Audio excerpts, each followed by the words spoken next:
Student, here we have to find Peter equation of given curve r to the power n is equal to a to the power n sin n theta. Now here given curve is r to the power n is equal to a to the power n sin n theta.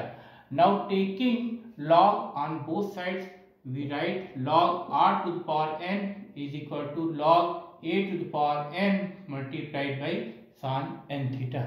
Now using formula for log, this can be written as n log r, and on the right hand side log m into n, that is equal to log m plus log n. So this can be written as log a to the power n plus log of sin n theta. Now using second formula, log a to the power n can be written as n log a plus log sin n theta is equal to n log r. आप देख सकते हैं यहाँ given curve है r की power n is equal to a की power n sin n theta, तो इसमें log ले रहे हैं बोथ साइड का, log r की power n is equal to log of a की power n sin n theta हो गया. अब log r की पावर n, जो log का फार्मूला होता है पहला, ये log m की power n is equal to n log m है, इससे ये n जो है log के आगे आ जाता है, तो इसको n log r लिखेंगे. और दूसरा फार्मूला जो है राइट हैंड साइड में यूज करा है, log m into n is equal to log m plus log n. So right hand side में यहाँ पर m के प्लेस पे a की पावर n है, n के प्लेस पे sin n थीटा है, तो log m into n equal to log m plus log n. तो इसको लिख सकते हैं log a की power n plus log sin n theta. अब फर्स्ट फार्मूले से log a की पावर n को n log a लिखा जा सकता है और ये plus log sin n theta. Now we differentiate this, differentiate with respect to theta. So we get here n d by d theta of log r is equal to here d by d theta of n log a plus d by d theta of log sin n theta.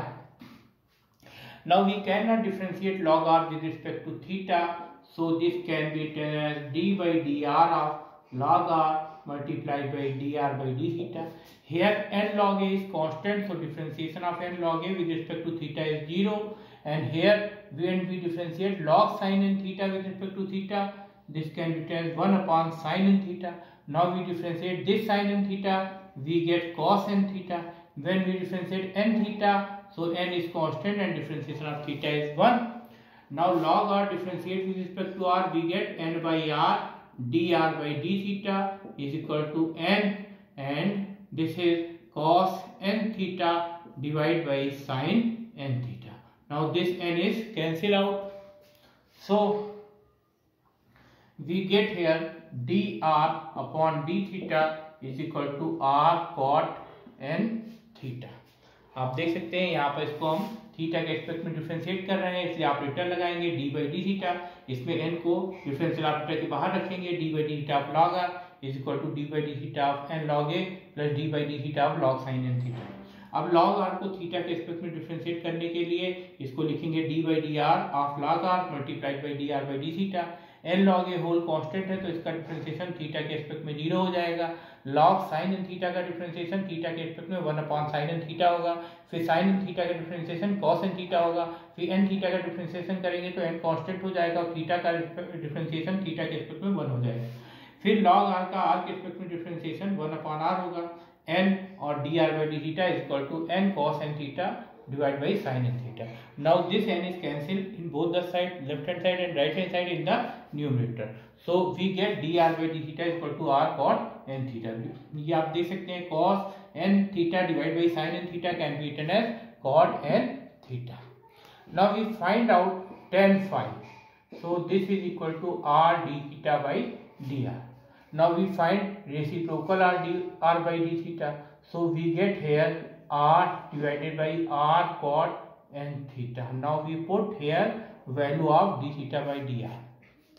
आप जानते हैं tan phi equal to r d theta by dr होता है. d theta by dr की value से निकालेंगे तो 1 upon r cot n theta होगी, इसको हम यहाँ पे सब्स्टिट्यूट कर देंगे. अब आप देख सकते हैं r से r कैंसिल हो जाएगा, तो 1 upon cot n theta जो होगा वो tan n theta के इक्वल होगा. So tan phi is equal to tan n theta, so phi is equal to n theta we get. Phi is the radius vector, phi is the angle between the radius vector and the tangent. Now we know that relation between p and phi. We know that relation between p and phi is p is equal to r sin phi. We put value of phi here, that is n theta. So we get p is equal to r sin n theta. So suppose that this is to equation number 2. Now we find value of sin in theta from equation first. So from equation first we get here sin n theta is equal to r power n divided by a to the power n. Now we put value of sin n theta in equation second. So we put here r multiplied by r to the power n divided by a to the power n. So this can be written as a to the power n multiplied by p is equal to r to the power n plus 1. So this is the pedal equation of the given curve r to the power n is equal to a की power n sin n theta. आप देख सकते हैं, आप जानते हैं p is equal to r sin phi होता है. p is the length of perpendicular from the pole on the tangent and phi is the angle between the radius vector and the tangent, and this r is the radius vector. So put value of phi, यहाँ पर phi की value substitute करेंगे n theta. अब p is equal to r sin n theta हो गया. तो first equation जो given curve की इक्वेशन है, इससे साइन एन थीटा की वैल्यू हम आर के टर्म में निकाल सकते हैं. वो हो जाएगी आर की पावर एन अपॉन ए की पावर एन. अब साइन एन थीटा की वैल्यू हम इक्वेशन सेकंड में सब्स्टिट्यूट करेंगे तो आर पावर एन अपॉन ए की पावर एन हो गया. ए की पावर एन को लेफ्ट हैंड साइड में मल्टीप्लाई करेंगे और आर की पावर एन और ये आर की पावर 1 ये दोनों ऐड हो जाएंगी तो आर की पावर एन प्लस 1 बन जाएगा. This is the pedal equation of the given curve r की power n equal to a की power n sine n theta. Thank you.